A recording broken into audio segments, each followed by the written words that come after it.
ग्रामीण विचार न्यूज चॅनलमध्ये आपणा सर्वांचं स्वागत। माझ्या समाज बांधवांना मानता मुद्दा।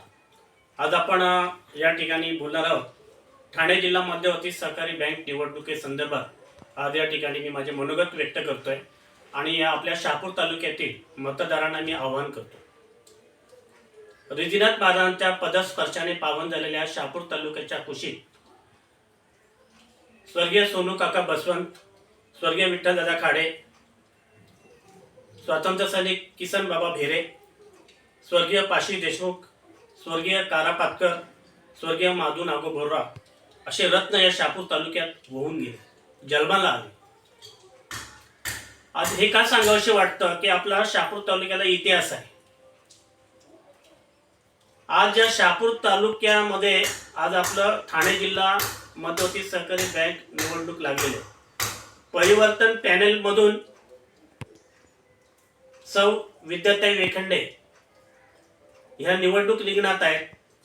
तसेच माजी आमदार पांडुरंग बरोरा हे सुद्धा रिंगणामध्ये आहेत आणि त्यांची स्लोगनची निशाणी आहे छत्री। आज वास्तविक पाहता हे दोन्ही उमेदवार माझे गावचे आहेत। तुम्ही बोला की त्यांची स्तुती करतोय किंवा गावचे आहेत म्हणून त्यांचं पाठराखण करतोय किंवा त्यांची स्तुती करतो असं काही नाही, किंवा माझे काही भाऊ किंवा माझ्या मुली वगैरे काही कामाला लागतील असं पण काही नाही। एक शहापूर तालुक्याचा जाणकार एक शेतकऱ्याचा मुलगा आहे मी, आणि मला सांगूशी वाटतं की आपले मतदार सुज्ञ आहे। मला एकच फक्त मत पामर आहे काय थोरपण पायाची वाहन पाय बैल। मी तुम्हाला सांगण्या एवढा मोठा माणूस नाही, मी एक छोटा माणूस आहे। पण आज मला सांगूशी का वाटतं की ही दोन्ही जे उमेदवार आहेत यांना वारसा लाभलेला आहे। आज आपल्या संविधाताई वेखंडे या स्वर्गीय विठ्ठलदादा खाडे यांच्या कन्या आहेत आणि ते निवडणूक लढवत आहेत। स्वर्गीय विठ्ठलदादा खाडे हे बोलले तर ठाणे जिल्ह्यामध्ये नाव आहे, न भूतो न भविष्यती, असं कधी होणार नाही, पुन्हा जन्माला येणार नाही। अहो 1 रुपया या माणसाने कधी कोणाला कामाला लावायचं घेतला नाही। हजारो मुलं कामाला लावली, कुठली जात पात धर्म या माणसाने पाहिलं नाही। 1958 ला ठाणे जिल्हा मध्यवर्ती सहकारी बँकेची स्थापना झाली। घरंदाज घराणं, सुखी घराणं, पाटील घराणं, जमीनदार, काही गरज नव्हती। परंतु माझ्या शहापूर तालुक्यातील शेतकऱ्यांवर होणारे अन्याय, कर्जबाजारीपणा, सावकारी कर्ज याने पूर्ण शेतकरी बर्बाद होण्याचा मार्ग होता। आणि म्हणून या शेतकऱ्याला आधार देण्यासाठी, सहकार क्षेत्रामध्ये आधार देण्यासाठी ठाणे जिल्हा मध्यवर्ती सहकारी बँकेची स्थापना केली। अहो त्यावेळी ते जपानला शेतीचं शिक्षण करण्यासाठी गेले होते। त्यांची मुलं परदेशात पाठवता आली असती, कशाला खाड्या विद्यालय काढलं असतं? हे कोणासाठी काढलं? हे तुमच्या आमची गोरगरिबांची मुलं शिक्षण घ्यावं। आपण तीचभर जागा कोणाला देत नाही। एवढं भलं मोठं खाड्या विद्यालयाची जागा त्यांनी अशीच दिली। हे आपले रूढ आहे, हे आपण आठवलं पाहिजे।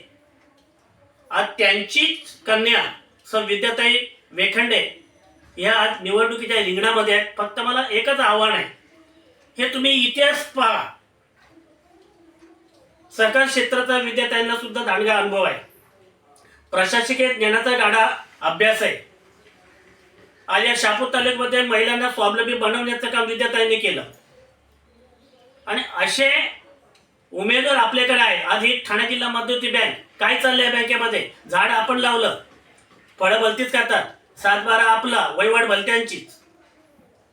आणि ह्या बँकेवर नियंत्रण ठेवण्यासाठी, अंकुश ठेवण्यासाठी दोन उमेदवार, एक माजी आमदार पांडुरंग बरोरा आणि संविधाताई वेखंडे। आज पांडुरंग बरोरांच्या बद्दल सांगायचं म्हटलं म्हणजे त्यांचे वडील माजी आमदार स्वर्गीय माधू नागो बोर्रा साहेब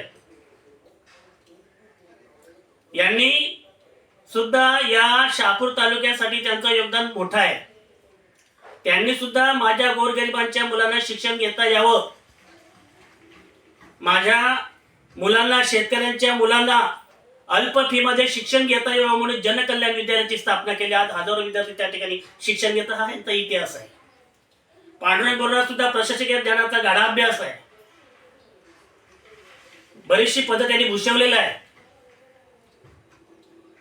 रात्री बेरात्री पायाला भिंगरी लावून फिरणारा माणूस आहे।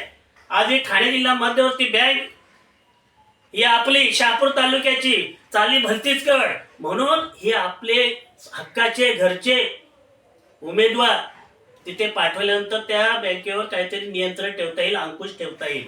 आणि म्हणून आपल्या उमेदवारांना आपण पाठवलं. आपला अन्याय केलाय, शहापूर तालुक्यावर अन्याय केलेला आहे. आणि म्हणून मला मतदारांना एकच आव्हान आहे की जे सौ विद्याताई वेखंडे आणि माजी आमदार पांडुरंग बरोरा यांना भरभरून मतदान करावं ही तुमच्याकडून माझी अपेक्षा आहे. माझा यामध्ये काही स्वार्थ नाही. माझी मुलगी लहान आहे, 10वीला आहे. मला माझ्या घरातलं कोणी कामाला लागायचं नाहीये. तुम्ही बोलाल की काहीतरी असेल म्हणून स्तुती करतो. माझ्या गावचे जरी उमेदवार जरी असले तर जे सत्य आहे ते सत्य तुमच्या पुढे मी मांडतो. एवढंच मी आज या ठिकाणी सांगतो. आणि 27 तारखेला कुठल्याही परिस्थितीत या दोन्ही उमेदवारांना भरभरून मतांनी विजय कराल हीच आपल्याकडून मी अपेक्षा बाळगतो. जय हिंद, जय महाराष्ट्र.